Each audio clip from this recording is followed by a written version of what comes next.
Hi guys, Spurs Side here, back with another video. Today's video we're talking about tomorrow's game, which is away to Brighton in our second part of Matchday 29, because we have a double game week. First one was defeat to Man United. Can we bounce back against Brighton? We lost the last game, so it makes sense if we win the next game, because we go win, lose, don't we, at the moment? We need to find some consistency. I hope you're all well, and without further ado, let's crack into today's video. Let's start with the team news for the trip to the Amex tomorrow. Here we go. Oliver Skipp with a groin problem and Japhet Tanganga with a knee problem do not seem to be coming back anytime soon, sadly. While Ryan Sessegnon's muscular issue would be likely to also keep him out till the international break.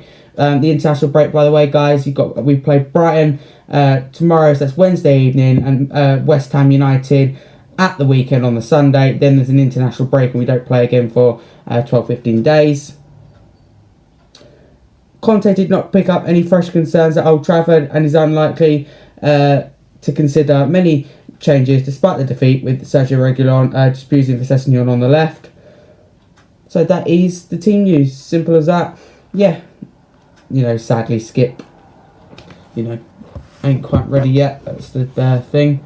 We've got to be patient, and also obviously not Sessegnon's not ready yet. Predicted lineup.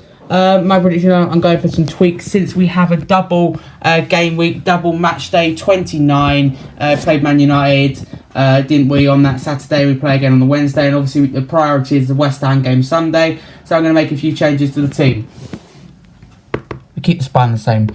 Hugo Lloris in goal, as always, reliable Hugo. Christian Romero, right centre back. Eric Dyer and Ben Davies, I think them as a back three, despite our inconsistency recently. The back three have done really well. Fullback, I'm going Emerson Royale, who I think is a second choice fullback behind Matt Doherty now. I really feel comfortable now with Matt Doherty. Rare start for Emerson because obviously you've got West Ham game, we've got a double game week. Pierre-Emile Højbjerg, but with a new partnership of Winks, purely because I think Bentancur struggled against Man United. That's not the main reason. The main reason is where I start again for Harry Winks, because of our double matchday game week. This has been the second one, and West Ham the priority at the weekend, the game we must win. Sergio Reguilon. Then you've got front three of Son and Kane, of course, deadly duo, still play, but I hope we're winning quite comfortably and we can take them off, important players. And also another rare start since he picked up injury, Lucas Moura, who replaces the rested Dejan Kulusevski. So from this squad, we're resting Rodrigo Bentancur, Matt Doherty and Dejan Kulusevski, and I hope to rest more during the game. I hope we're winning quite comfortably. We can take the players off. That would be the ideal way. Predicted score. My predicted score is above me now. I'm going with a 2-1 win for us Spurs. I think it'll be quite comfortable. Scoreline obviously doesn't tell, but I think we dominate possession and be the better team. When I say dominate possession, I mean also create a lot of chances, but perhaps I think we struggle to take them. But I think we'll be good defensively despite conceding that goal. So I think it'll be a good performance and perhaps deserved a bigger scoreline. Let me know your predicted score in the comments below for a chance of a shout out, because it's optional if you want to play. Of course, it's a bit of fun, but if you do, you have to. Rules and conditions do apply for this shout out in my post-match reaction, which will be Thursday morning. You have to let me know in the comments below and before the ball kicks off at 7:30 Wednesday evening, which will be telling you more about next how to listen, because it's not broadcasted, so keep watching and I'll tell you how to listen. But yeah, you've got to submit it before the ball kicks off at 7:30 tomorrow evening, and you have to do it in this video only. Any predicted scores submitted not in this video or after the ball kicks off at 7:30 will not be counted. If you do follow those conditions, rules, regulations, and you do want to play, you have a possibility of getting a shout out in my post-match reaction Thursday morning if you get it correctly. If not, don't worry, it's a bit of fun. I haven't got it right for God knows how long. I think I've only got it right once now in 2022. So I'm desperate to get this. I'm desperate to get back on track for the international break. So can you beat me to it? Feel free to. Next, how to watch/listen. At the moment, it is final, of course, but our game tomorrow has not been selected for a live broadcast on TV. Obviously, it's a midweek game. Fair enough. But TalkSport are doing the coverage, so I will listen to that. I'll probably listen to that on my iPad with my headphones on, or my new AirPods, listening to the game and making notes to come on air Thursday morning. So if you're like me, a loyal Spurs fan, I don't want to miss any action, you can listen to it live on TalkSport, whether you're in your car. You can download the app on your phone, laptop, iPad, any device. I don't think you can do it through the TV, or you can just look at the stats on Google, or if you have like the One Football or the Force of Football app, feel free to do so, or live commentary from Google. But the best way is probably to listen to it on TalkSport. You get the live coverage from the game. There's one where they're just doing our game. Of course, they get the odd interruption when a team's, they play the same day as us. I think there's one more game as well. Score. But apart from that, it'll be mainly our game. I listened to that for the Burnley defeat. So that is how to watch / listen. Next, before I do the travel update, quick reminder about me on all socials. As I said recently, I have joined Instagram, third social media platform. I think we've got 47 followers now, which is incredible because I've only created it under a week, just over a week ago now, which is incredible. And also we're on TikTok and YouTube. YouTube I have 90 subscribers. TikTok I have I think 1,021. Obviously Instagram I have 46 different numbers. So if you want to continue supporting me, please go check out TikTok or Instagram, whatever's more convenient with you, because on my TikTok and Instagram account, I do Spurs content 24/7, covering absolutely everything, several daily uploads, whereas on the YouTube channel, I just do pre-match and post-match reaction, also confirm lineups. So we preview the game, giving you everything like travel information, team news, predicted lineup, predicted score, how to watch, how to listen, tactics, stuff like that. Post-match reaction, player ratings, what Conte had to say, and confirm lineups obviously for you. Whereas if you want more than that, if you want Spurs content 24/7, absolutely everything covered. Every single step of the club is so important. Also with the transfer window, even when it's not open, all the activity, I have absolutely everything covered with you. So please go check out me on TikTok or Instagram, whatever's more convenient for you. It's at Scarfy Spurs Talk. Thank you very much, guys. Next, tactics. Talking tactics for the Brighton game. Focusing on our opposition mainly. So Brighton done very well this season. They punched above their weight. Done very, very well and been quite consistent, which we obviously lack. But hoping for a mid-table finish. But recently, last 3, 4, 5 games, it's struggled a bit, losing games now. Gone back to realistic Brighton, if you like, where they're creating lots of chances but missing them. But we mustn't still underestimate Brighton, because they're way above the relegation zone. They're going to finish about 14th or 15th, I think. Not mid-table, just below. But I think they'd definitely be safe, and I don't think they'd be just below mid-table. But don't underestimate Brighton. They look to have a lot of possession, and they would create lots of chances. They hit the woodwork. But let's just hope they do what they've done recently and not take their chances. They did find a solution to that, but it's come a bit undone in the last few games. As I said, it's important we bounce back, but the priority is the West Ham game. So it means if we have to play a weaker squad and it'd be tougher, so be it. West Ham is the priority, being rivals, and obviously it beat us earlier on in the season. And obviously I've moved my target now to Europa League. If we want Europa League, we have to win that game against West Ham. So this is just important. So I think Brighton will have the majority of the possession and create lots of chances, and I hope miss them. And we used our counter-attack force with Son and Kane and hope to put the game to bed.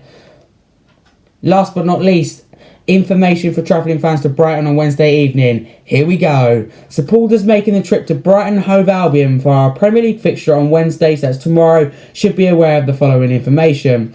A reminder that we kick off at 7:30pm, which I think I've already told you, which is 19:13 24-hour clock, with the gates opening 2 hours before kickoff at 5:30pm 17:13 24-hour clock.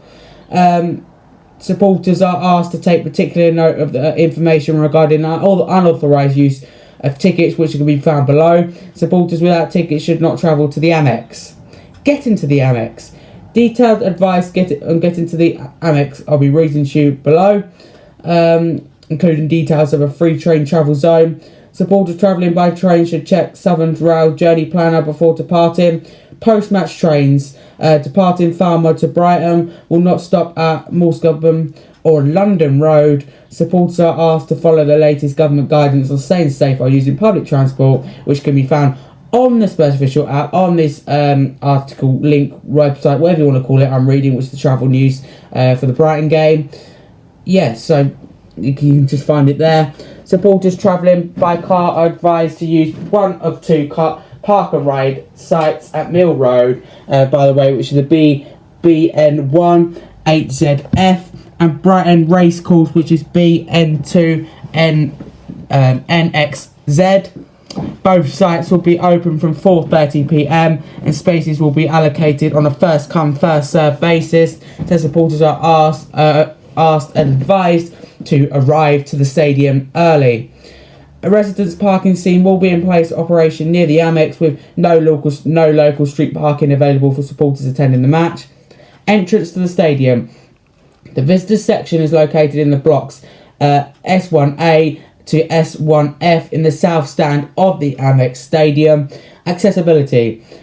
Brighton's guide for disabled supporters can be found on the Spurs official app. As I said, this link I'm reading the travel news. Accessible toilets are available in the visitor section. Changing places facilities available in the home area of the stadium, so supporters requiring can request to be escorted there by a steward. Disabled supporter assistants will be present in accessible viewing areas along with Tottenham Hotspur access stewards should any support be required by anyone. Refreshments. Concessions in the visitor section will be serving food, hot and cold drinks and alcohol beverages. Cashless payments. The Amex is a cashless stadium. All major debit and credit cards are accepted. Flags and banners.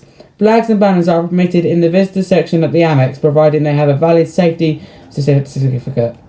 Flags and banners larger than 150 centimetres times 150 centimetres also require authorisation from Brighton. Supporters intending to bring a flag or banner to the Amex should email supporters.services@brightonhovealbion.co.uk, short for Brighton Hove Albion, that's BHAFC.co.uk, to obtain authorisation. Smoking. The Amex is a smoke-free stadium, including electronic cigarettes. Is prohibited in all areas. Bag policy. Brighton respectfully asks supporters not to bring bags to the stadium.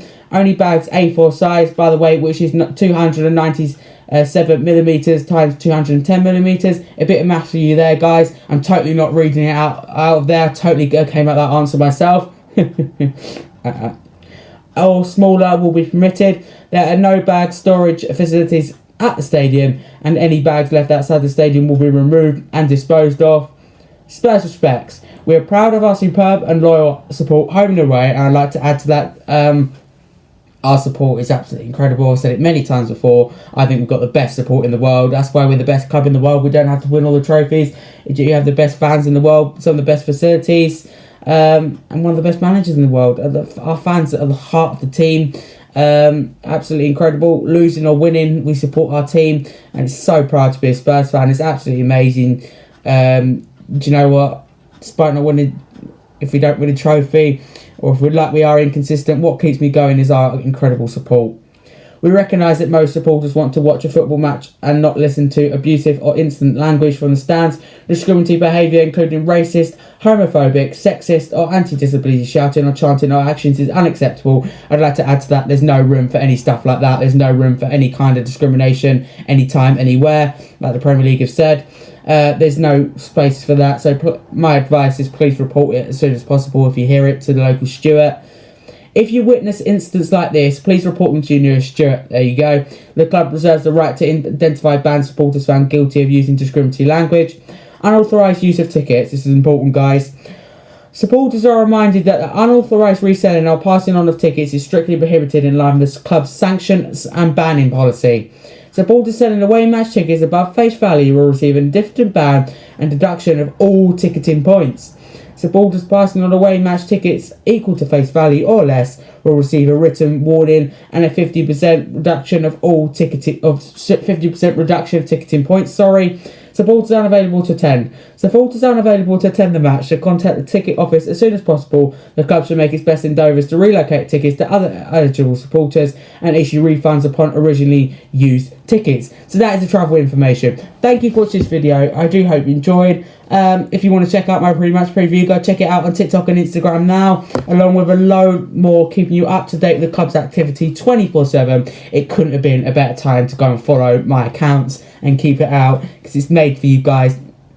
Nothing to do with me, nothing to do with fame, all to do with you guys, sharing my passion to you and getting your opinion, because Spurs is the love of my life, and it's the love of your life too. Thank you guys, and as always, come on you Spurs, let's get 3 points and bounce back after a defeat to Man United where we deserved something out of that game, but we got to get more consistent. And as always, one for extra for luck. Come on you Spurs. Remember, you can only listen to it on TalkSport, it's not broadcasted. Thank you guys, and as always, third time, come on you Spurs.